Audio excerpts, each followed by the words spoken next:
Bonsoir à tous. Bonsoir à tous, s'il vous plaît. S'il vous plaît, messieurs, dames. Il est 18 heures. Le quorum étant atteint, je peux ouvrir la séance du Conseil municipal.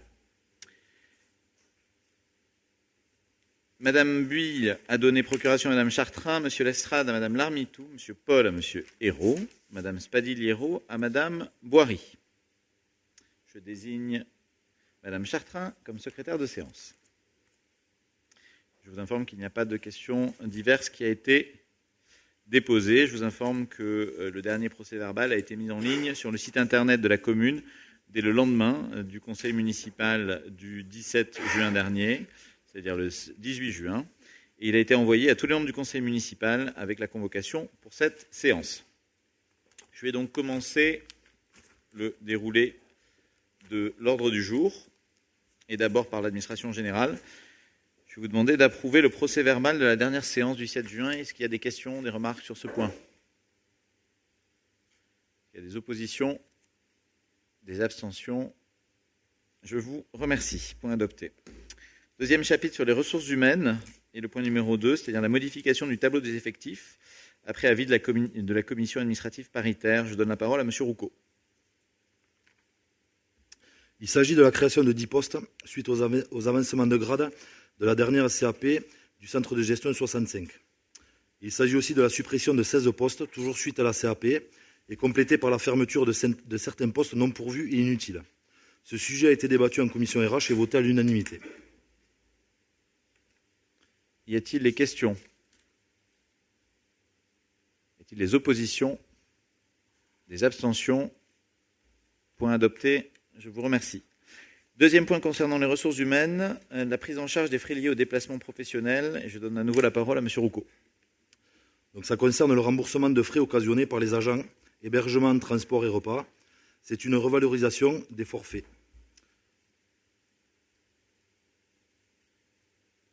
C'est une disposition réglementaire. Des questions sur cette disposition réglementaire, qui est assez formelle. Des oppositions? Des abstentions? Merci. Point adopté. Troisième chapitre, maintenant le chapitre sur la vie associative. Et le point numéro 4, c'est la dénomination de salle. Et nous proposons de donner un nouveau nom à une nouvelle salle, mais je laisse la parole à M. Roucault. Considérant la proposition faite par le tennis club vicois de dénommer le clubhouse du tennis du site sportif Ménoni, salle Jean Descapes, dont il a assuré la présidence pendant de nombreuses années. Considérant la volonté municipale d'honorer la mémoire de M. Jean Descapes, élu de 77 à 83, engagé dans la vie politique locale. Considérant que cette nomination constituerait un hommage à son action municipale et sportive, la proposition présentée par M. le maire de dénomination du clubhouse de tennis, salle Jean Descapes, à la position d'une plaque commémorative à son souvenir. Très bien. Alors, juste une petite précision. Il me semblait qu'on disait deux caps. Pardon. C'est bien deux caps. On est d'accord. Alors, on la baptisera deux caps. Jean de Cap. Est-ce qu'il y a des questions sur ce point? Madame Boiry. Simplement une question. Est-ce qu'on peut faire pareil pour le gymnase du basket en honorant la mémoire de certains présidents, entre autres monsieur et madame Marini, qui ont... Écoutez, sur ce point-là, je me permets de répondre.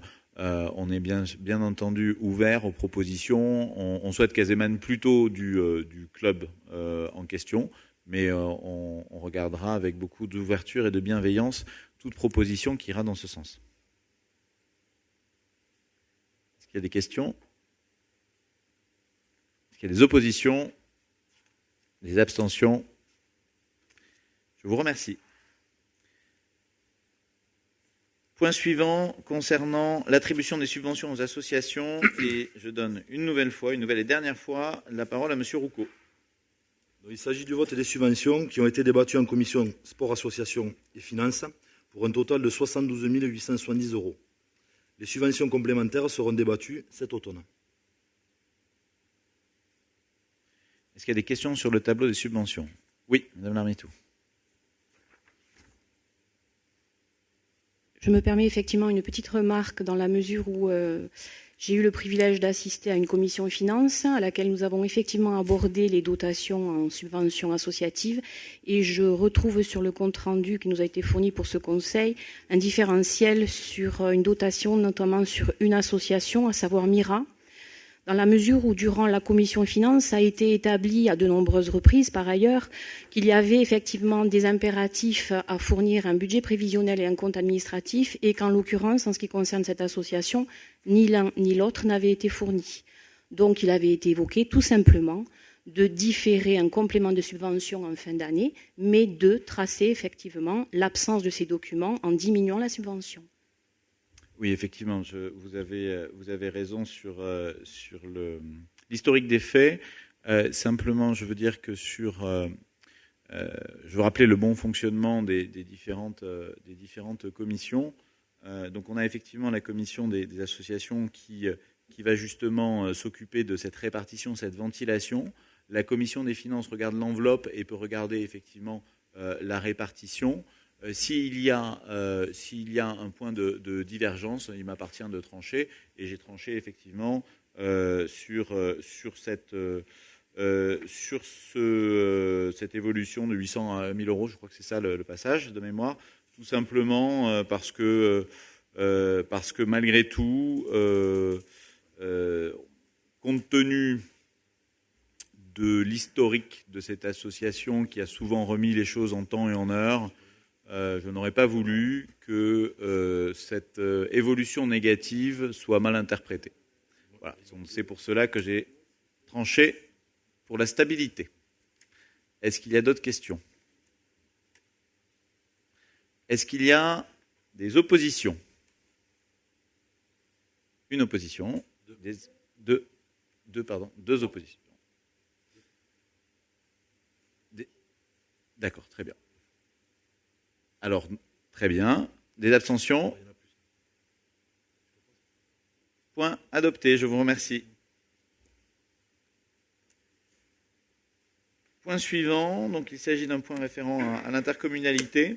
Vous vous souvenez qu'on avait engagé un processus d'un contrat centre-bourg qui permet en réalité de formaliser le rôle de la commune dans l'ensemble de la communauté des communes comme étant centre-bourg, et ce, en relation avec la région.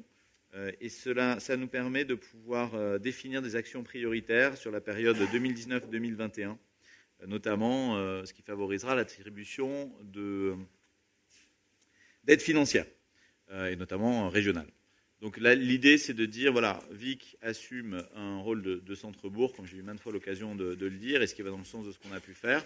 Là, c'est une formalisation qui officialise ça aux yeux de la communauté des communes et au regard des subventions régionales. Donc ça a été voté au dernier conseil communautaire par la communauté des communes, et je propose au conseil municipal de voter ce contrat. Est-ce qu'il y a des questions? Monsieur Hérault.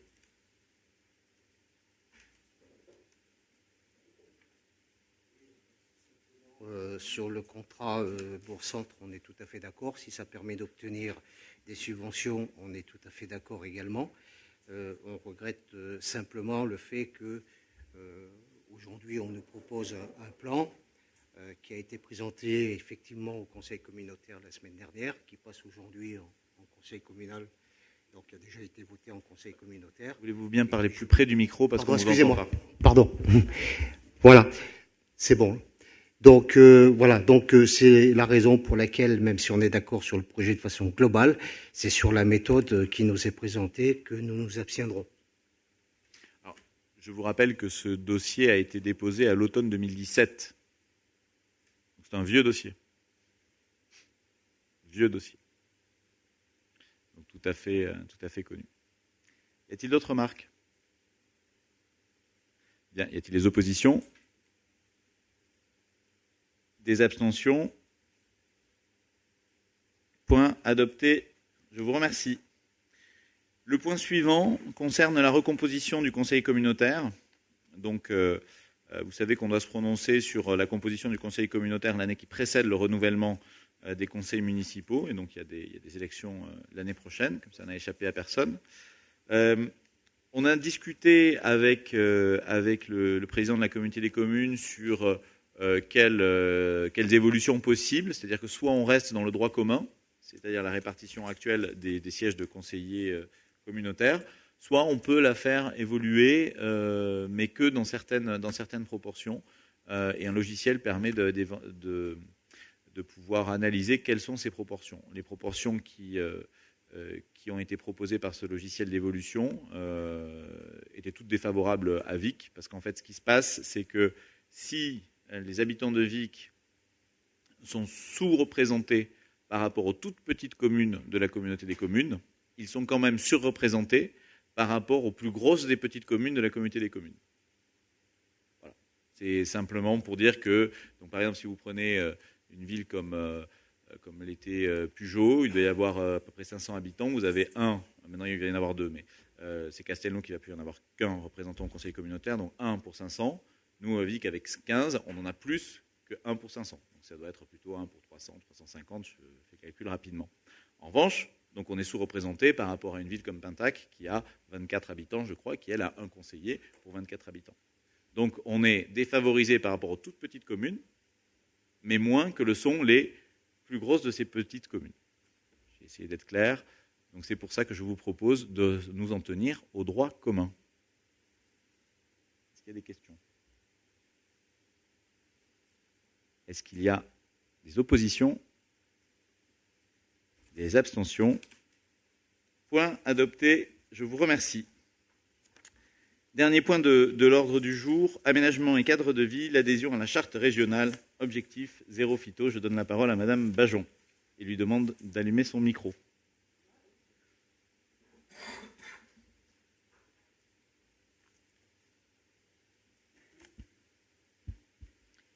Considérant la proposition faite par la Fédération régionale de défense contre les organismes nuisibles, Fridon Occitanie, l'adhésion à la charte régionale Objectif Zéro Phyto.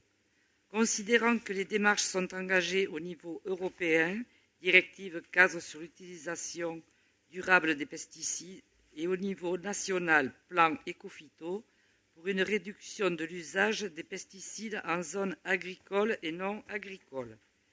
Considérant que les gestionnaires d'espaces publics ont un rôle central dans cette utilisation à travers la gestion des jardins, espaces verts et infrastructures, considérant que la charte régionale propose une démarche valorisante des initiatives de suppression des pesticides dans ces espaces, considérant que l'engagement de la commune dans la charte conduira conformément au cahier des charges de la charte adaptée aux gestionnaires de réseau à mettre en œuvre un plan d'action vers le zéro pesticide, des actions de formation des agents et d'information des administrés.